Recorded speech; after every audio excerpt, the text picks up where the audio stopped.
नमस्ते। कक्षा 7वीं विषय गणित एक पदी को एक पदी से गुणा करना। आज का विषय लेके मैं हाजिर हूँ आप लोगों के साथ। मैं हेमंत मुरकुटे। एक पदी को एक पदी से गुणा करना। कक्षा 7वीं में वैजिक व्यंजकों से गुणा कर वैजिक व्यंजक और उन पर की जाने वाली संक्रियाओं को पढ़ते हुए उसमें आज का विषय हम ले रहे हैं एक पदी को एक पदी से गुणा करना। ऐसे बहुत सारे तरीके हैं जिससे हम एक वैजिक व्यंजक को गुणा कर सकते हैं। एक उदाहरण में ले रहा था बच्चों आप लोगों को समझाने के लिए 3x गुणा 2y। 3x गुणा 2y इसको हल गुणा करना है। ये एक वैजिक व्यंजक है 3x गुणा 2y। ये एक वैजिक व्यंजक है, इसको हम गुणा कर रहे हैं। कैसे कर रहे हैं तो कुछ नहीं करना है। गुणा जो होता है बच्चों चरांक का नहीं, इसमें ये जो 3 है ये गुणांक है, x जो है चरांक है, इसमें 2 गुणांक है और y जो है वो चरांक है। हमने पढ़ा था गुणांक और चरांक, पिछले वीडियो में हमने पढ़ा था इस बारे में। तो गुणा करते समय केवल संख्याओं का गुणा होता है, चरांकों का आपस में गुणा नहीं होता। और यहाँ एक बात बहुत अच्छी है कि जोड़ घटाना करते समय हमने देखा था कि सजातीय पद होना चाहिए। यहाँ सजातीय पद होना ऐसा आवश्यक नहीं है। तो इसका गुणा करते हैं। 3 का गुणा कर लेते हैं 2 से। 3 गुणा 2 इस x गुणा y। इस आगे 3 दूनी 6 x गुणा y। x और y में कोई गुणा नहीं हो सकता, इसलिए हम इसको x y। तो उत्तर हो गया बच्चों 6xy। 6xy। ठीक, समझ में है। एक उदाहरण और ले लेता मैं। ऋण 9a गुणा 5a। ऋण 9a गुणा 5a। कहने का अर्थ इसी तरीके से जैसे पिछला गणित बना वैसे बराबर का चिन्ह गुणा ऋण 9 गुणा 5। संख्या जो गुणांक है उसको एक साथ गुणा किया। अब चरांकों का गुणा कर लेते a गुणा a। तो कितना हो गया 5 9 45 ऋण 45। यहाँ एक देखने की बात है कि a गुणा a दोनों सजातीय पद है, और जब दोनों सजातीय पद हो तो a गुणा a हमने घातांक में पढ़ा था तो a गुणा a बराबर a का वर्ग। यहाँ ये विजातीय पद थे इसलिए इसको हमने ऐसे गुणा में लिख दिया था, परंतु यहाँ ये a गुणा a सजातीय पद है तो इनका गुणा होगा तो a का वर्ग, a का घातांक 2। तो अब उत्तर हो गया ऋण 45 a का घातांक 2।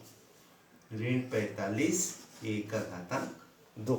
इस तरीके से इसका गुणा किया जाता है। इस एक उदाहरण और ले लेते हैं। ऋण 9 x गुणा ऋण 6 y।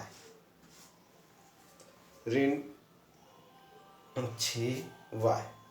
ठीक, इसको गुणा कर लेते बच्चों। तो इसका गुणा कैसा, संख्या का गुणा ऋण 9 गुणा ऋण 6, इधर x गुणा y बराबर ऋण 9 और ऋण, ये ऋण और ऋण, ऋण और ऋण का जब गुणा करते हैं तो वैजिक व्यंजक का जब गुणा करते समय ऋण और ऋण का गुणा करते हैं तो हमारी गणित में वह धन चिन्ह हो जाता है, इसलिए ऋण चिन्ह खत्म हो गया। क्या हो जाएगा धन चिन्ह। 9 6 54 और x गुणा y x y, ये इसका उत्तर। ठीक है बच्चों, इस तरीके से एक पदी का एक पदी से गुणा किया जाता है। तो बच्चों इसके आगे का टॉपिक हमने लिया है द्विपदों को एक पदी से गुणा करना। द्विपदों को एक पदी से गुणा करना, ये एक टॉपिक लिया है। अभी हमने देखा कि एक पदी को एक पदी से गुणा करना, अभी हमने कहा द्विपद को एक पदी से गुणा करना। एक उदाहरण में ले रहा था 4x धन 3y, ये एक द्विपद हुआ, इसको गुणा करना है। गुणा 4 एक्स से, ये 4x से गुणा करना है। तो इसको गुणा कैसे करना, ठीक। तो जैसे अभी हम एक पदी का गुणा कर रहे थे वैसे ही करना है बच्चों। बराबर पहले कोष्टक में 4x गुणा ये 4x। अब ये धन चिन्ह है तो धन, अब ये धन चिन्ह है तो धन। बच्चा कितना, दूसरी तरफ आ जाओ, 3y गुणा 4x, ठीक। यहाँ गुणा करते हुए देखिए पीछे, अभी इसके पहले जो पढ़े उसको ध्यान रखते हुए चलिए। तो 4 गुणा 4 कितना हो गया बच्चों, 4 चौ 16, x गुणा x गुणा x, तो ये सजातीय पद होने से x का वर्ग धन 3 गुणा 4 12, और x और y अलग अलग पद है इसलिए x y। इस तरीके से इसका उत्तर आएगा 16x वर्ग धन 12xy। हमने ये द्विपद को एक पदी से गुणा किया। इस द्विपद को एक पदी, अगर ना समझा हो तो और एक बार करके बताता हूँ। एक उदाहरण है मेरे पास, x गुणा x धन y। यहाँ मैंने पीछे ले लिया था, यहाँ सामने ले लिया। ये गणित है, चकराने के लिए कुछ भी कर सकता है। इस तरीके से यहाँ सामने लिख दिया। तो ये एक पदी है और ये द्विपद है, इन दोनों का आपस में गुणा करना, एक द्विपद का एक पदी से गुणा करना। बराबर x का गुणा कर लीजिए बच्चों x से, x गुणा x, यहाँ धन है तो धन, x गुणा y कितना हो जाएगा, x गुणा x, दोनों सजातीय पद है तो गुणा भी होगा इनमें, तो हो जाएगा x वर्ग धन x y। इस तरीके से इसका उत्तर प्राप्त होगा x वर्ग धन x y, x वर्ग धन x y। इस तरीके से हम ये द्विपद को एक पदी से गुणा करते हुए चलते। एक उदाहरण मैं आप लोगों के साथ और शेयर करता बच्चों।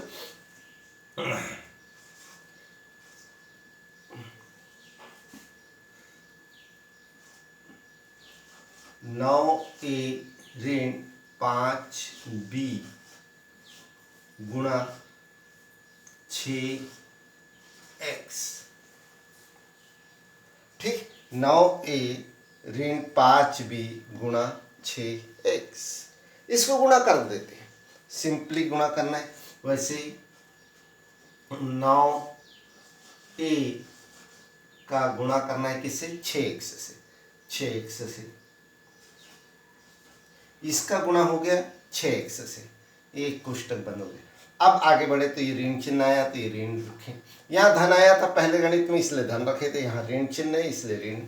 दूसरा कोष्टक में 5b का गुणा आप 6x से करना है, 5b गुणा 6x, इस बराबर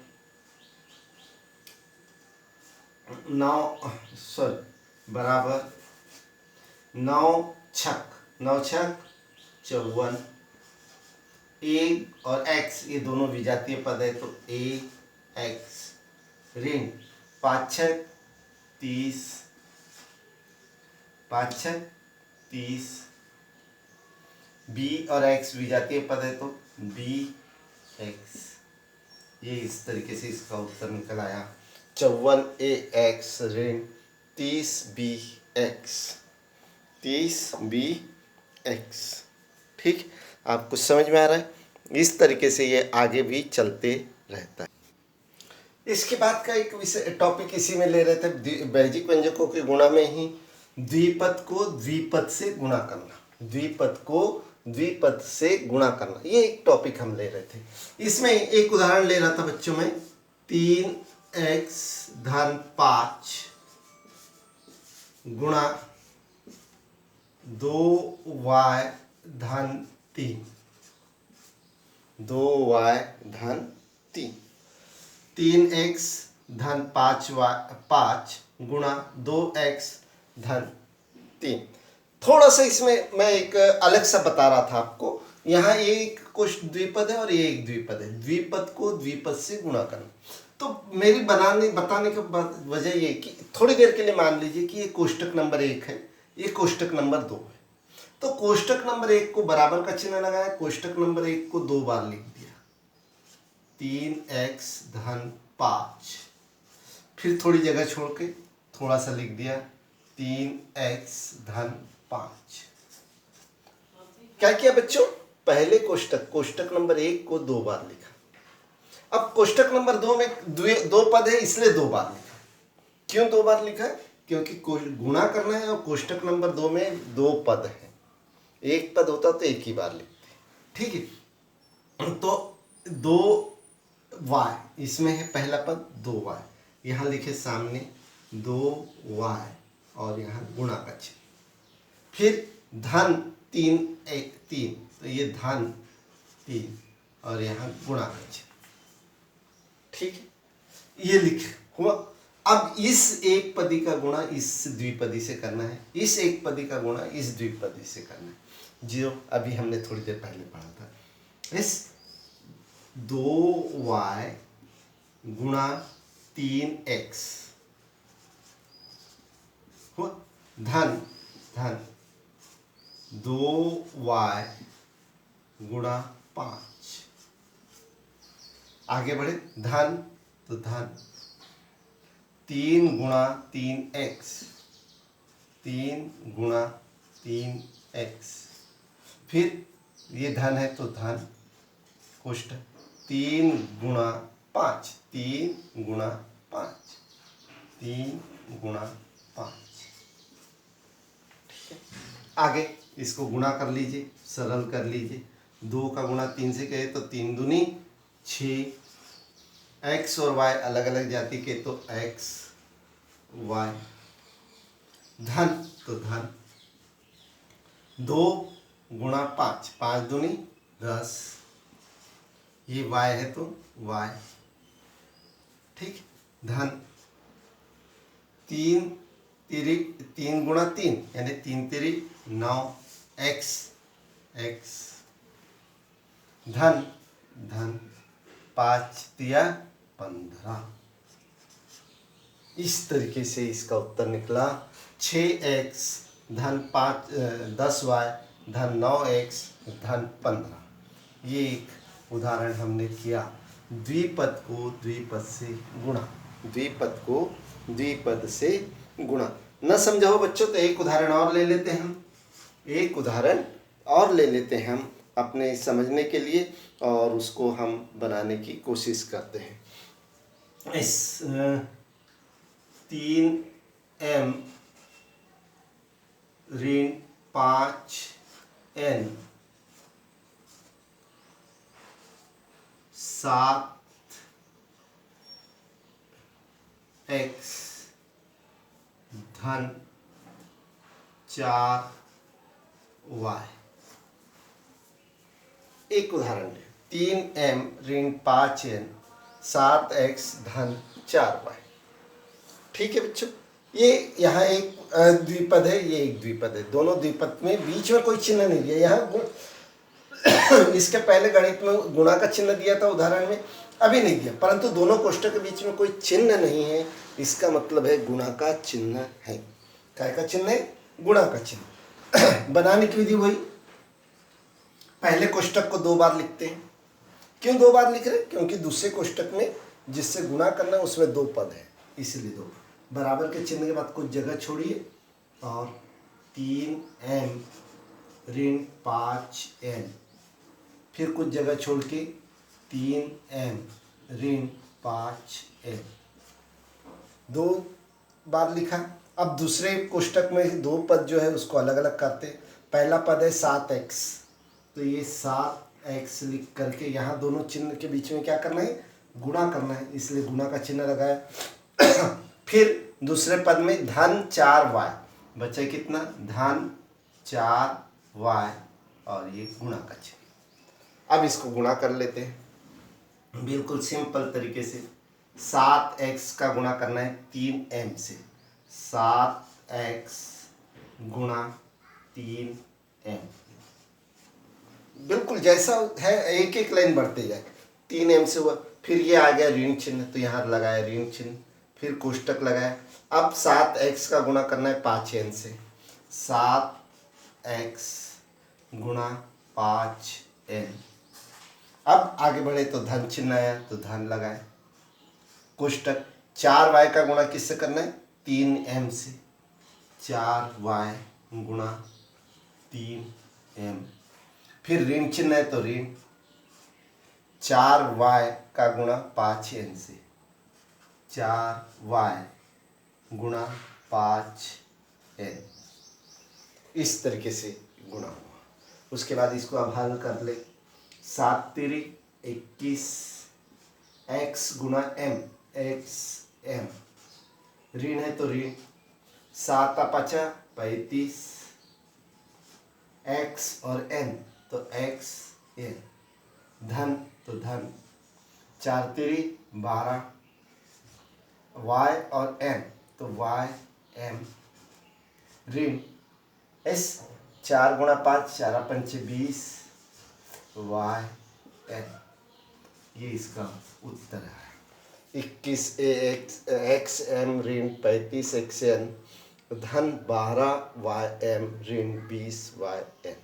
इस तरीके से ये आप द्विपद को द्विपद से गुणा कर सकते हैं। बच्चों आपकी किताब, आप कक्षा 7वीं में पढ़ रहे हैं, मैं कक्षा 7वीं का गणित बता रहा था। तो आज कक्षा 7वीं के किताब के पेज नंबर 59, पेज नंबर